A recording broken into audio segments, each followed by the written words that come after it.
Assalamualaikum warahmatullahi wabarakatuh. Mari kita awali belajar kita dengan baca basmalah. Bismillahirrahmanirrahim.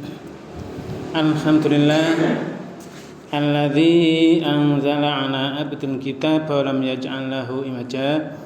Asyhadu an la ilaha illallah wahdahu la syarikalah wa asyhadu anna Muhammadan abduhu wa rasuluh la nabiyya ba'dah. Allahumma salli wa sallim wa barik ala nabiyyina Muhammad wa alihi wa sahbihi wa mawala wa la hawla wa la quwwata illa billah, amma ba'd.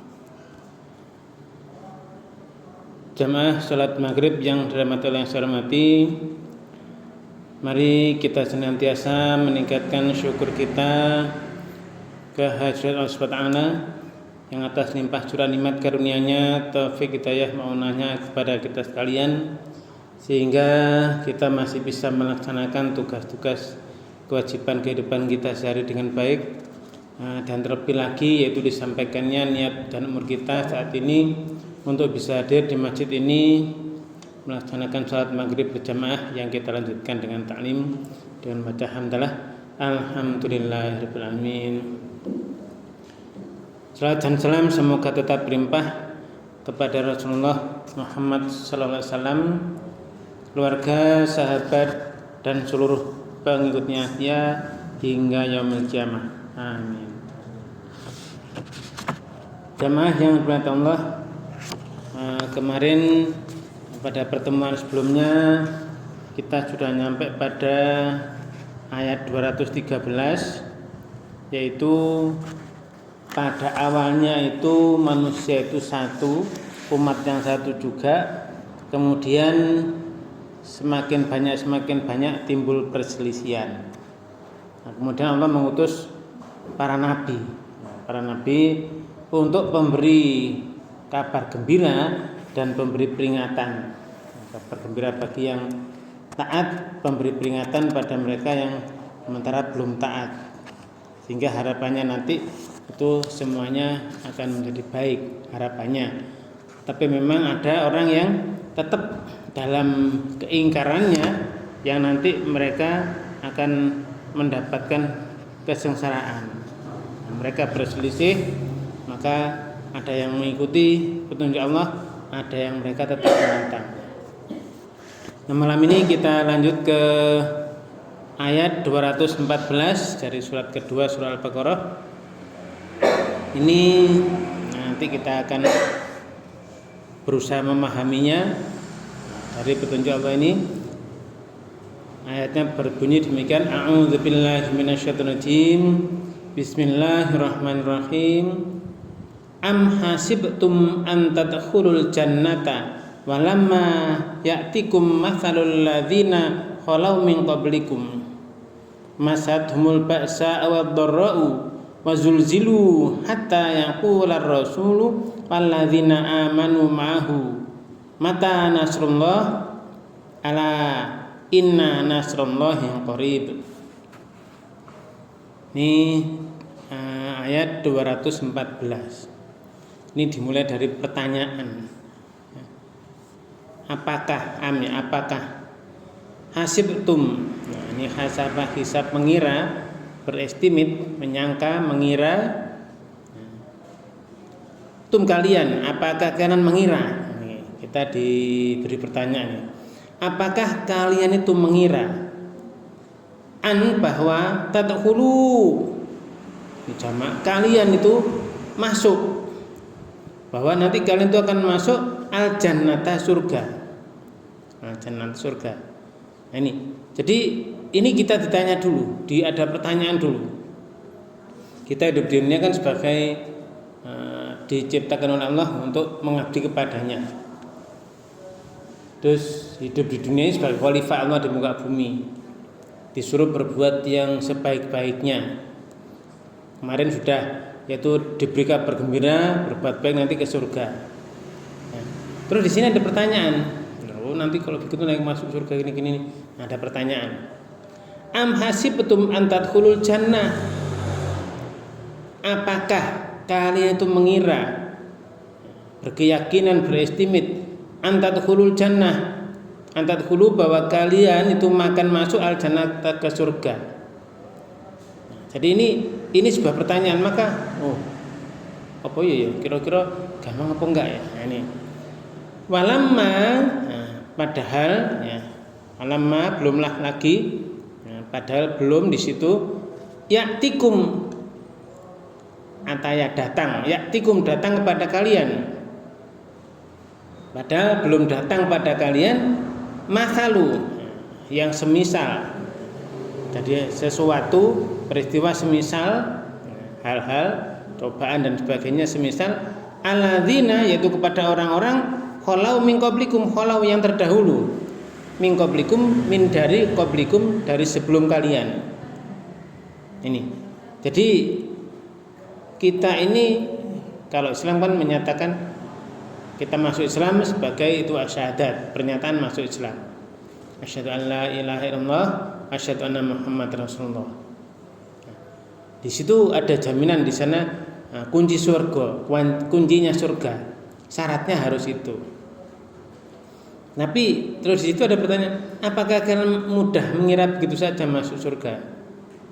Padahal belumlah datang pada kalian itu ujian, cobaan semisal yang sudah pernah datang kepada orang-orang yang terdahulu sebelum kalian.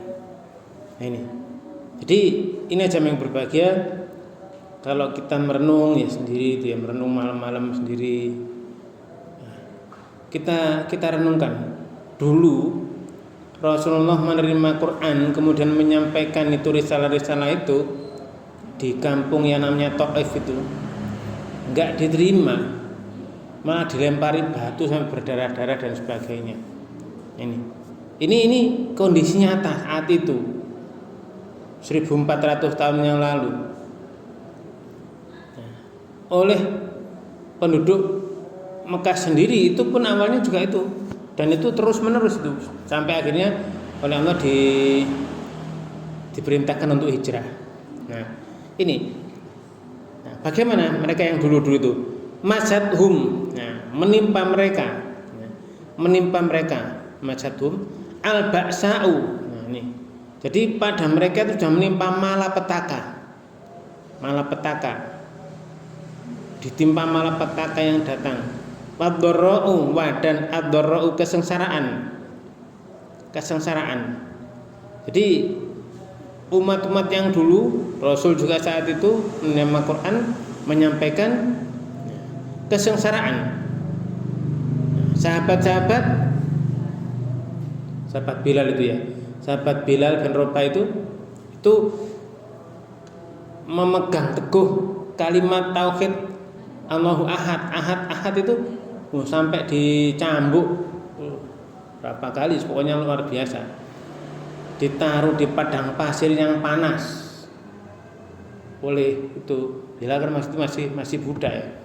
Jadi budak itu apa kata tuanya, dicambuk, ditaruh di pasir yang panas, tangannya dicancang, kakinya dicancang, diikat ya, terus dibleki watu yang besar panas. Mereka suruh bilang Tuhannya banyak, itu suruh meninggalkan ajaran keesaan Tuhan. Apa dia bilang? Ahad tok itu tok. Sampai akhirnya Abu Bakar datang, tahu, terus disuruh lepas, ditebus, tak belinya. Wah, itu dibeli sangat mahal itu, budak. Itu dimerdekakan oleh Abu Bakar. Nah ini, jadi umat yang dulu sebelum kalian, umat terdahulu sebelum kalian, mereka itu ditimpa malapetaka, kesengsaraan yang luar biasa. Wazulzilu, dan mereka digoncangkan, hatinya, jiwanya semua digoncangkan, kesengsaraan badannya semua digoncangkan, diblokade ya, di embargo ya. Nabi di embargo. Wah, ini kelaparan. Bagaimana harus ini di embargo itu bertahan di sana, nggak dikasih akses untuk jual beli makanan dan sebagainya. Akhirnya ya otomatis mereka sendiri yang kasihan, ada yang kasihan terus akhirnya embargo dibatalkan. Nah, ini digoncangkan dengan luar biasa imannya. Ada yang ini sahabat itu masuk Islam, ya, kemudian oleh ibunya ini disuruh balik, ya, disuruh balik kepada kemusyrikan. Itu sahabat itu. Nah, terus ibunya ngancam puasa. Wis, kalau kamu nggak kembali ke ajaran nenek moyang, aku puasa. Terus ya, ini akhirnya sahabat tadi menyampaikan, ya, wahai ibuku, ya, kalaupun kamu itu mempunyai nyawa 1000 kali misalnya, aku tetap tidak akan kembali kepada agama nenek moyang. Aku tetap mengikuti ajaran Muhammad. Dan aku tetap akan berbaik pada engkau. Jadi kepada orang tuanya, kepada ibunya yang di sana masih kufur, masih ingkar, masih belum Islam, ini tetap berbuat baik. Memang di dalam Quran ada perintah untuk berbuat baik itu. Nanti kita coba cek. Nah, ini luar biasa, goncangan yang luar biasa. Ada yang disiksa macam-macam ini. Akhirnya ya sudah, ibunya menyerah, ya udah silahkan. Akhirnya ibunya juga masuk Islam juga akhirnya. Nah, jadi masyadhumul ba'sa wa dharra wa zulzilu, menimpa mereka kesengsaraan malapetaka, goncangan yang begitu dahsyat. Hatta sampai yaqular rasulu, ya, berkata itu Rasul itu menyampaikan, yaqulu berkata, waladina amanu ma'hu, dan orang-orang yang beserta mereka. Ini ada yang apalagi di nabi-nabi sebelumnya itu, untuk mempertahankan iman ini, ada sampai digergaji, yang dibelah kepalanya dan sebagainya supaya berpaling dari ketauhidan. Ini tidak mau. Jadi harus benar-benar bertahan. Maka di situ karena goncangan yang begitu dahsyat, ya, begitu dahsyatnya, hatta yaqula rasul waladina amanu ma'hu, Rasul sampai Rasul dan orang-orang yang beriman bersama Rasul sampai menyatakan apa? Mata nasrullah. Kapan? Bilakah nasru pertolongan Allah? Bilakah pertolongan Allah datang? Kapan? Jadi kapan, sampai luar biasanya. Jadi di sini jamaah yang berbahagia, mereka luar biasa mengalami goncangan-goncangan malapetaka, kesengsaraan, kesulitan ini. Apalagi dalam peperangan, apalagi perang Khandaq itu, perang Ahzab juga itu luar biasa. Mereka dikepung, orang Islam dikepung dari berbagai macam penjuru, harus bertahan di situ. Ya, akhirnya oleh Allah diberikan pertolongan, tapi harus diuji dulu, dicoba dulu. Sampai nanti ketika ini mata nasrullah, kapan, bilakah pertolongan Allah itu datang? Kapan? Ini ujian yang sangat-sangat berat. Sehingga kalau kita saat ini ujian kita apa? Ujian kita kemarin, ya, ada yang waktu wabah dan sebagainya. Nah, ini tapi kalau kita bandingkan dengan saat-saat dulu, saat zaman Rasul itu, ya nggak ada apa-apanya. Tidak ada apa-apanya ujian kita saat ini. Nah, mereka sampai ini, Rasul sampai hijrah, diperintahkan hijrah itu dari Mekah ke Yatsrib ke Madinah itu tidak melalui jalan umum. Tidak melalui jalan umum. Kalau jalan umum cepat kecekel itu. Harus melewati jalan yang ada penunjuk jalannya, melewati jalan yang tidak pernah dilalui, dan itu benar-benar sengsara, berat sekali. Bahkan hampir-hampir itu persembunyiannya di gua itu sampai hampir udah dilongok, tinggal sedikit saja itu akan orangnya mesti tahu itu. Tapi itu tadi, ada sana Allah memberikan pertolongan. Innallaha ma'ana, ya Allah beserta kita. Maka di sini mata nasrullah, kapan pertolongan Allah datang? Nah, jamaah yang berbahagia, di sini ada riwayat ini bagaimana sangat beratnya ujian mereka. Dalam hadis ini mereka ada sahabat-sahabat berkata, "Wahai Rasulullah, mengapa engkau tidak memintakan tolong untuk kami?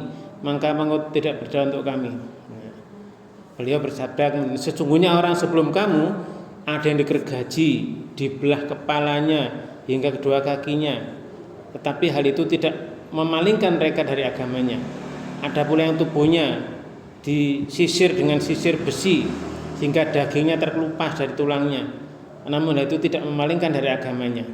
Nah, beliau melanjutkan, "Demi Allah, sesungguhnya Allah benar-benar akan menuntaskan perkara ini sehingga orang-orang yang di situ ada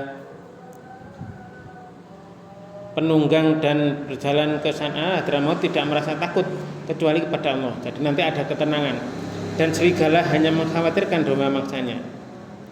Namun kalian adalah kaum yang saat itu gerusa-gerusu." Jadi ada begitu ada musuh ya, digentarkan musuh sedikit, goncangan oleh seperti itu, mereka ketakutan.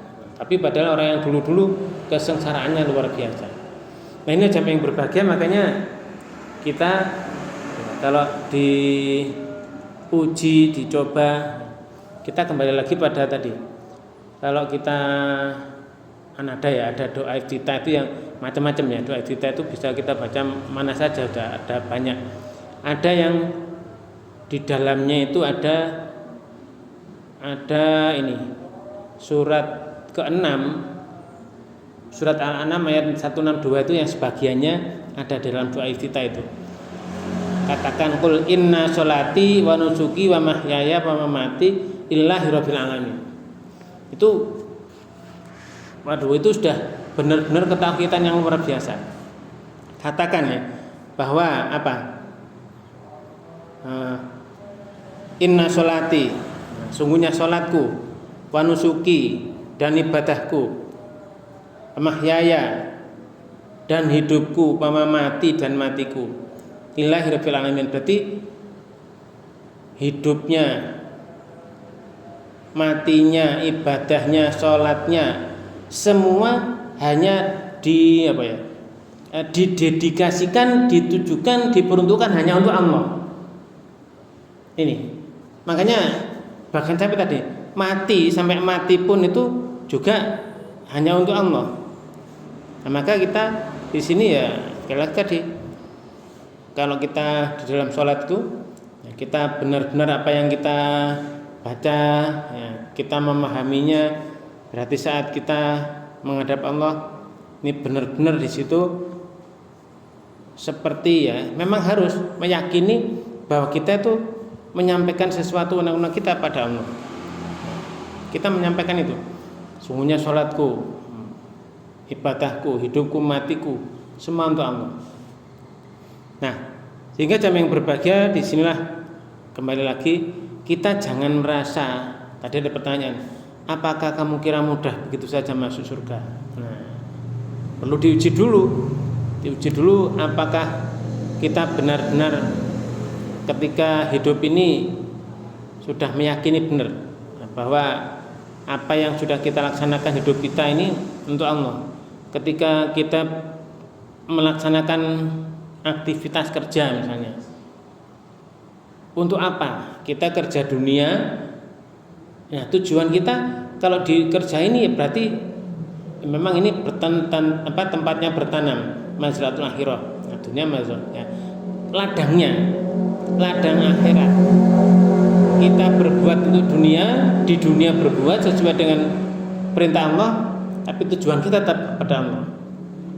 Karena ada itu zaman dulu berapa ribu ya? 3000 lebih tahun yang lalu, itu zamannya Nabi Musa. Itu kan ada kerabat Nabi Musa yang bernama Korun itu. Masih ini family dia. Nah, itu waduh luar biasa kekayaannya. Itu kalau ditanya, aku dapat dapat harta seperti ini kan karena kepintaranku sendiri. Itu di Al-Quran dijelaskan seperti itu. Sampai apa? Kalau sekarang kok kampanye apa? Karnaval ya. Karnaval. Korun itu karnaval kekayaan sudah ada sejak dulu. Jadi karnaval kekayaan itu sudah digowo kabeh, hartanya ditunjuk-tunjukkan. Kalau gudangnya yang di bawah itu kuncinya. Kuncinya tok itu digotong orang-orang yang kuat itu mereteng-mereteng. Kuncinya tok itu. Belum barangnya. Nah, ini jam yang berbahagia, makanya ketika di sana Allah menjelaskan seperti itu, apa yang dikatakan orang-orang di sana? Yaitu orang yang kepingin harta kan, oh enak ya korun seperti itu, betapa kita bahagianya kalau seperti korun. Tapi orang yang benar-benar imannya, oh jangan seperti itu. Maka dia menyampaikan, "Fabtaghi fi ma atakallahu darul akhirah, wala tansa nasibaka minad dunya." Ini apa namanya, wejangan nasihat yang disampaikan korun. Fabtaghi fi ma atakallahu darul akhirah wala tansa nasibaka minad dunya. Carilah olehmu dari apapun yang telah diberikan oleh Allah untuk kehidupan akhirat, kampung akhirat yang lebih baik. Wala tansa nasibaka minad dunya, dan jangan melupakan bagianmu di dunia ini. Sehingga jam yang berbahagia, maka disitulah kita benar-benar memahami apa yang Allah firmankan, kita ikuti apa saja yang dibimbingkan pada kita, pada ini tuntunan berupa kitab Allah ini yang sudah diturunkan melalui wakil yaitu Rasulnya itu, sudah sekarang sampai ke kita. Jadi kita pahami dengan sebaik-baiknya. Maka walaupun sedikit demi sedikit, ya kita tadi berusaha mempelajarinya, berusaha memahaminya. Ini ayat 214. Nah, terus di situ di akhir ayat ini Allah menjelaskan Allah, kalau ada Allah panjangnya Allah. Ingatlah, iling-ilingen. Benar-benar ingatlah. Inna, sungguh, ingatlah betul sungguh. Nasrullahi, pertolongan Allah itu qoribun. Nah, berarti ini adalah bentuk superlatif, bentuk benar-benar ya, bentuk benar-benar superlatif. Nah, jam yang berbahagia, pertolongan Allah itu pasti datang. Dan ini kita harus yakin, saya yakinnya. Kalau kita di dalam surah Al-Nasr itu ada inna ma'al usri yusron, fa inna ma'al usri yusron. Ini dua kali, fa inna ma'al usri yusron, inna ma'al usri yusron. Kadang-kadang usro bingung ya. Kalau kita berusaha baca dengan sebenarnya, nah itu fa inna ma'al usri yusron. Kalau berterus ya, kalau berhenti ya yusro. Inna ma'al usri yusro.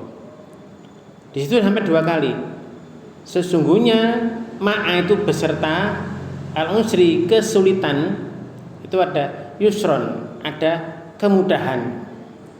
Berarti ibaratnya uang itu ada dua keping. Satunya gambar kelapa, satunya gambar uang kan gitu. Bersama kesulitan ada kemudahan. Kalau nanti kesulitannya besar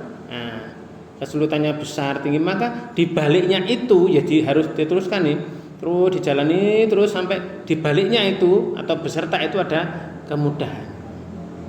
Nah ini Allah memberikan arahan seperti itu supaya kita benar-benar bertahan serius. Kadang-kadang kita ngeluh ya, kapan nggak datang pertolongan ya. Nah, sampai akhirnya ada yang putus asa, menyerah. Nggak boleh. Nah, kita nggak boleh itu. Karena itu tadi, fa inna ma'al usri yusran, inna ma'al usri yusra. Itu kalau kita tadi inna nasrullahi ala, ya ingatlah, inna nasrullahi qarib, sesungguhnya pertolongan Allah adalah amat dekat. Dekat banget, qaribun, amat dekat. Jadi kalau mungkin berapa tahun misalnya nunggu, kadang-kadang kesusahan kan nggak lama lah. tidak lama. Nah, tapi nanti pasti ada. Setelah itu Allah memberikan,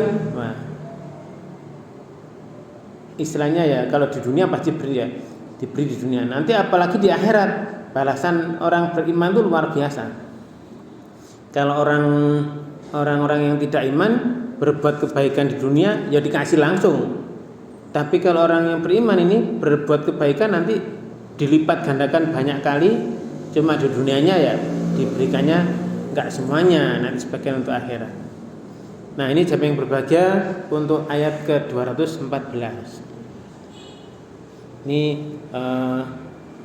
arahan kepada kita supaya kita menghadapi cobaan, menghadapi apapun malapetaka, kesengsaraan, ya ini tetap bertahan, tetap sabar.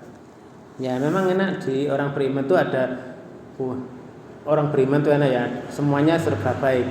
Kalau ada cobaan ujian dia sabar, dapat pahala.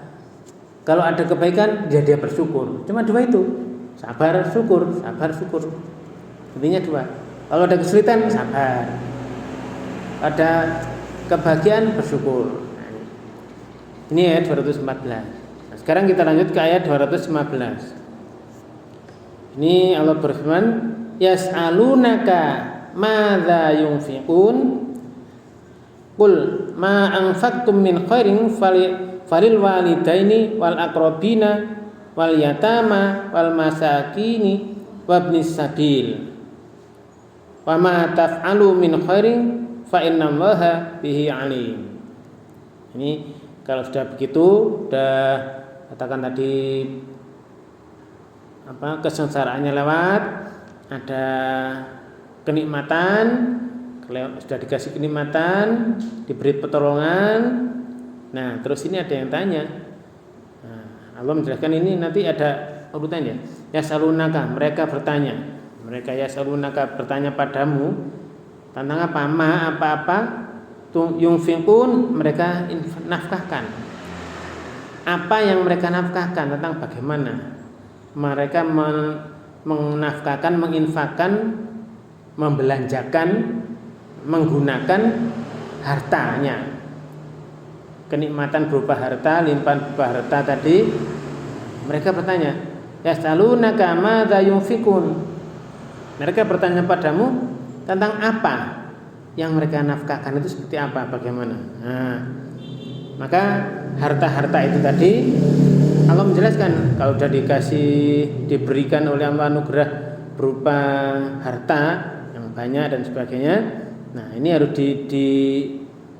dibelanjakan, dinafkahkan, dinafakokan, diinfakkan. Qul, nah, katakan, ma anfaqtum, apa saja harta-harta yang kamu nafkahkan, yang kalian infakkan. Ma anfaqtum, kamu infakkan, kamu belanjakan, min khairin, dari harta-harta itu, harta kebaikan itu, fa maka li, untuk, berikanlah kepada siapa, untuk apa? Al walidaini, pertama adalah kepada ibu bapakmu dulu. Ini yang kalau kita perhatikan urutannya ya, harta pertama-tama yang kita perhatikan ini diberikan kepada ibu bapak, ini utama. Nah, kemudian wal aqrabin, berarti karib, kerabat yang dekat-dekat, kaum kerabat. Aqrabin ya, kerabat, qoroba, dekat, yang dekat-dekat. Yang dekat-dekat, kerabat-kerabat dekat, ponakan dan sebagainya, semuanya di situ kerabat. Diperhatikan, jangan sampai ada yang kekurangan dan sebagainya, menderita malah ada yang minta-minta orang lain dan sebagainya, ini jangan sampai. Maka hartanya digunakan untuk itu. Kemudian wal yatama, dan anak-anak yatim, terutama ya anak yatim yang ada dalam tanggungan dia, dalam kerabatnya juga. Jangan sampai ada anak yatim di kerabatnya sendiri malah gak kopenan. Nah ini arahan dari Allah demikian. Terus kalau sudah kerabatnya diperhatikan, anak yatim dari tadi, kerabatnya, saudaranya sudah diperhatikan dengan baik tadi, wal masakini, dan orang-orang miskin. Orang miskin. Ini diperhatikan. Nah, karena apa ya, itu tadi ada fakir ada miskin ya. Miskin ini berarti di situ dia benar-benar tidak bisa mencukupi kebutuhan pribadinya. Nah, fakir masih keluar masih bisa kerja kebutuhan pribadinya tapi nggak cukup.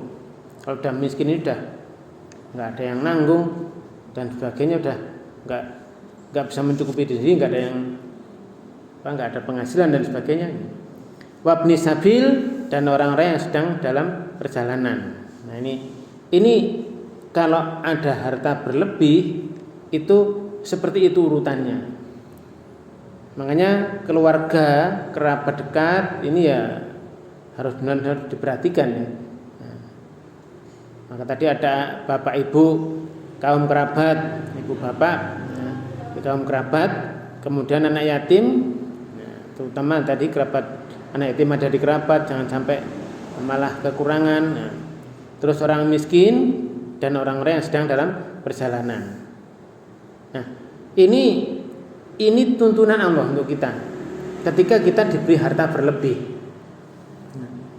Jadi setelah mungkin ada kesengsaraan dan sebagainya, sudah diberikan pertolongan, nah, kemudian diberi anugerah yang lebih banyak. Nah ini, maka diberikan harta itu, mereka menambahkan untuk ini. Jadi kalau ditanya, mereka tanya kepada tentang hartanya, gimana menafkahkan, ini urutannya. Terus di sini wa ma taf'alu min khairin fa innallaha bi alim. Dan apa-apa, wama dan apa-apa taf'alu yang kalian lakukan, ya. Taf'alu fa'ala, taf'alu kalian lakukan min khairin dari kebaikan, ya. Dari kebaikan apapun itu, walaupun itu kebaikannya tersembunyi di malam gelap, ibaratnya malah di dalam batu sekalipun, Allah pasti memberi pahala. Enggak ada orang yang tahu, dirahasiakan sama sekali, Allah pasti tahu. Apa di sini? Fa innallaha, maka inna sungguh Allah bihi, nah terhadapnya itu alimun, maha mengetahui. Alim berarti amat-amat maha ya, maha mengetahui. Jadi jamaah yang berbahagia, ini arahan-arahan pada kita untuk apa? Tadi tugas kita di bumi kan memang yaitu ya, kita di bumi diciptakan kita manusia ini untuk ibadah kepada Allah. Kama khalaqtul jinna wal insa illa liya'budun.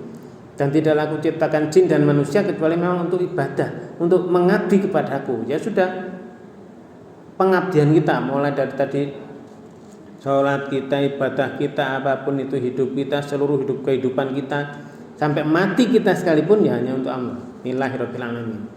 Allah Rabb itu berarti ya pencipta, pemelihara, pengatur, semuanya sudah untuk Allah. Maka di sini kebaikan, wama taf'alu min khairin, apapun di situ dan apapun yang kamu lakukan ya, untuk kebaikan itu, dari kebaikan-kebaikan itu, fa innallaha bi alim, maka sungguh Allah itu adalah terhadapnya benar-benar maha mengetahui. Sehingga jamaah yang berbahagia, ini kalau kita perhatikan ayat ini, nah, bagaimana siapa-siapa penerima harta infak, nafkah ini, menafkahkan harta ini, ya kita mengikuti itu tadi. Diri kita jangan sampai ada kikir pada diri sendiri. Tidak boleh, itu ada di surat At-Taghabun itu ada. Wa may yuqasuka nafsihi, dan barang siapa yang terpelihara dari kekikiran dirinya, faulaika humul muflihun, itu mereka orang yang sukses. Nah, samping berbahagia ini kebaikan apapun yang kita lakukan, sekali lagi bahwa Allah benar-benar maha mengetahui. Apalagi di Iqra itu ada anak-anak yang sudah mulai latihan itu juz amma itu, siapa yang berbuat sebesar darah itu pasti sebesar atom lah katakan ya. Kalau istilah dzarrah itu ya kecil, barang kecil sekali yang nggak bisa dibagi lagi, atom katakan sebesar atom. Yang mikroskop biasa saja nggak tahu, nggak bisa mengetahui, itu pasti Allah memberikan balasannya. Ini kita harus benar-benar yakin. Fa innallaha bi'alim. Kebaikan apapun yang dilakukan, maka sungguh Allah Maha mengetahui. Masih ada enggak waktu ini? Ini informasi. Nah, kita lanjut, waktunya masih ada. Nah, kita lanjut ke ayat 216. Nah, ini ayat yang menakutkan ini. Nah, ada kewajiban apa di sini? Ada kutiba soalnya. Ini 216. Kutiba alaikumul qitalu wa huwa kurhul lakum. Wa asa an takrahu syai'a wa huwa khairul lakum. Wa asa an tuhibbu syai'a wa huwa syarrul lakum. Wallahu ya'lamu wa antum la ta'lamun. Ini maksudnya apa ini? Kutiba berarti telah diwajibkan. Telah diwajibkan alaikum atas kalian apa? Al-qitalu lah ini. Ini surat ini turun di Madinah ya, Madaniyah. Kalau di Mekah waktu itu belum ada ayat perintah untuk perang, tidak ada. Tapi ketika sudah ini masyarakatnya kompak di Madinah itu, ketika ada serangan dari orang Mekah yang orang Quraisy yang masih kufur di situ, maka ya udah berperang. Kemarin juga sempat kita bahas tentang perang itu, yang penting perang adalah mempertahankan diri. Kutiba alaikumul qitalu, telah diwajibkan atas kalian perang. Wahwa, padahal huwa iya perang tadi kurhul lakum. Karoha, kurhu berarti sesuatu yang kamu benci. Lakum yang kamu benci, sesuatu yang kamu benci oleh kalian ini. Kalian benci itu perang. Jadi perang saat itu ini merupakan penetapan kewajiban jihad bagi dari Allah ya, bagi kaum muslimin saat itu. Ya ini mereka harus menangkal kejahatan musuh agar tidak menerpa Islam. Wa huwa kurhul lakum. Padahal perang itu kamu benci, sesuatu yang kamu benci. Allah menjelaskan wa asa an takrahu, dan boleh jadi an takrahu kalian itu membenci syai'an sesuatu wa huwa khairul lakum, tetapi itu baik untuk kamu, padahal dia itu bagus bagimu, amat baik bagimu. Bisa jadi kamu membenci sesuatu padahal itu amat baik bagimu. Ya Allah menjelaskan demikian. Perang itu kamu benci memang, tapi bisa jadi, boleh jadi itu sesuatu yang kamu benci itu padahal dia amat baik bagimu. Dan sebaliknya, wasa an tuhibbu syai'a, boleh jadi kamu menyukai, mencintai sesuatu syai'an wa huwa syarrul lakum, padahal itu amat buruk bagimu.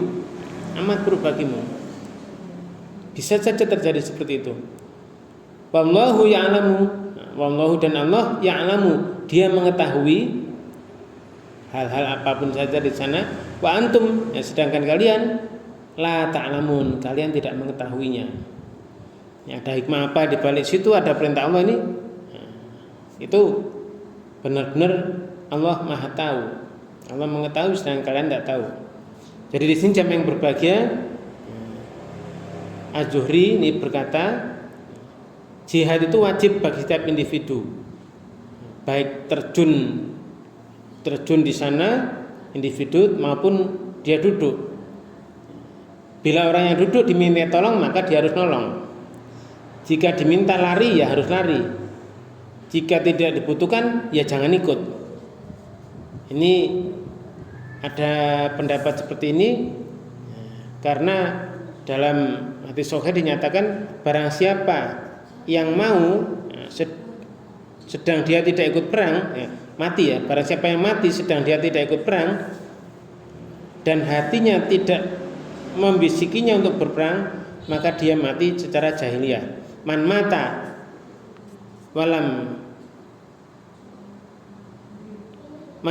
walam yazu walam tuh yuhaddits nafsahu bil ghazwi mata mitata jahiliyah. Siapa yang dia itu mati sedang dia itu, kalau ini zaman perang ya, masa perang, dia tidak ikut berperang, hatinya juga tidak membisiki untuk berperang, maka dia matinya mati jahiliyah. Tapi ada di ayat lain itu, ketika orang itu ingin berperang tapi minta tolong kepada yang lain untuk minta bantuan untuk kuda, minta kuda dan sebagainya, nggak bisa, senjata juga nggak punya, padahal dia ikut kepingin perang, disuruh balik sampai nangis gara-gara tidak bisa ikut perang. Ini pahalanya besar. Ini kalau ini mati tidak ikut perang, hatinya juga tidak ada membisikkan keinginan untuk perang, kemauan perang, maka dia mati secara mati jahiliyah. Mitata jahiliyah, dia mati dalam kondisi mati yang jahiliyah. Nah, jamaah yang berbahagia itu kalau kondisi perang. Terus zaman ini Rasulullah kan pernah hijrah ya. Nah, ketika bagaimana ini ketika setelah penaklukan Mekah, ini Rasulullah menjelaskan. Rasulullah SAW bersabda, la hijrata ba'da fathil. Ba'da fathil berarti tidak ada hijrah setelah penaklukan Mekah. Ba'da al-fathi, berarti fath itu bukan penaklukan Mekah. Walakin, tetapi jihad ialah jihad apa? Waniyatun, jihad dan niat. Wa idza, dan apabila istungfirtum, kamu diminta berperang, fangfiru, ya berangkat. Fa idza istungfirtum, kalau kamu itu diminta berangkat perang, maka fangfiru, ya peranglah. Nah, ini sama yang berbahagia bahwa kondisi perang memang ya seluruh manusia kadang-kadang memang benci perang ya. Boleh jadi kamu benci tadi, wa huwa kurhul lakum. Tapi tadi boleh jadi kamu membenci sesuatu padahal itu amat baik. Boleh jadi kamu menyukai sesuatu, menyukai tadi nggak suka perang dan sebagainya, sampai tadi dikatakan mati jahiliyah. Orangnya duduk-duduk saja, tidak mau perang dan hatinya juga tidak ada keinginan perang, maka dia matinya mati jahiliyah. Nah, jamaah yang berbahagia, dari sinilah kita tahu kondisi-kondisi apa yang ya harus kita jalankan. Mulai tadi dari, kalau kita lanjutnya ayat berikutnya panjang ya. Nah, nanti waktunya nggak cukup. Dari ayat 214 tadi, apakah kalian mengira masuk surga begitu saja? Am hasibtum an tadkhulul jannah? Apakah kalian kalian mengira mudah masuk surga begitu saja sebelum datang ujian, coba dan sebagainya? Kemudian bagaimana menafkahkan harta? Sampai tadi ayat yang ke-216 ini diberikan kewajiban perang. Ini adalah 3 ayat yang benar-benar menjadikan kita ini ya,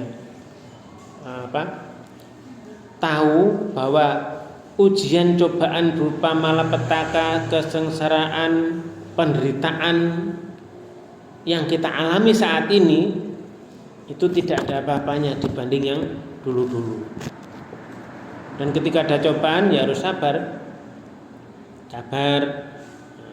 Ya memang saat itu ada sahabat-sahabat karena begitu goncangan-goncangan jiwa yang begitu hebat. Kapan?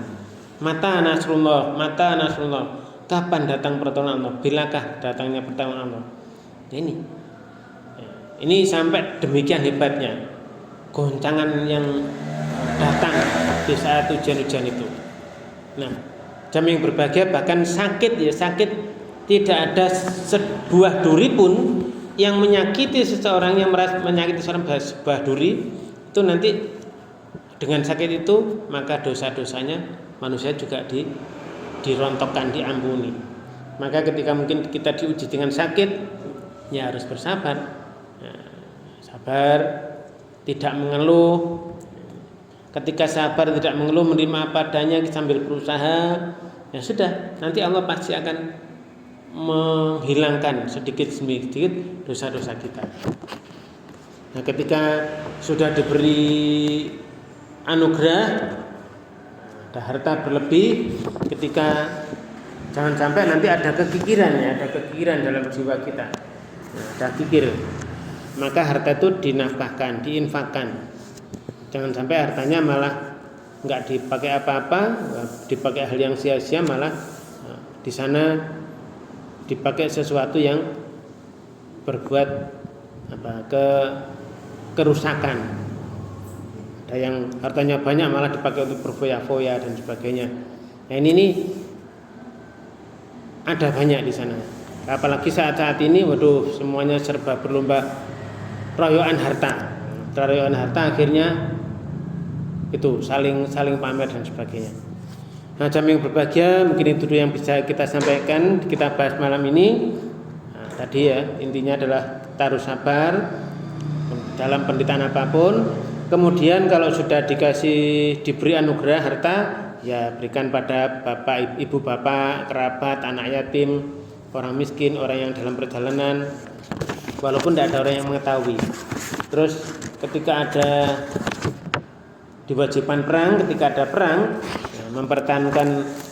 mempertahankan iman, membela negara dan sebagainya, ya, kita tadi wa idza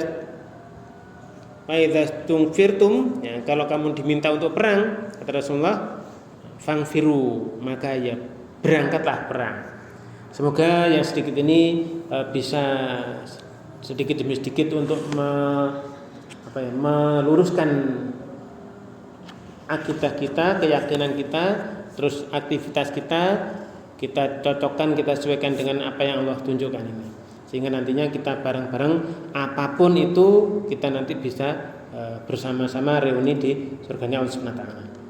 Jamaah yang berbahagia, demikian mari kita akhiri dengan hamdalah dan doa kafaratul majlis. Alhamdulillah, amin. Subhanakallahumma wa bihamdika asyhadu an la ilaha illa anta astaghfiruka wa atubu ilaik. Terima kasih atas segala perhatian, mohon maaf atas segala kekurangan. Wabillahi taufiq hidayah. Assalamualaikum warahmatullahi wabarakatuh.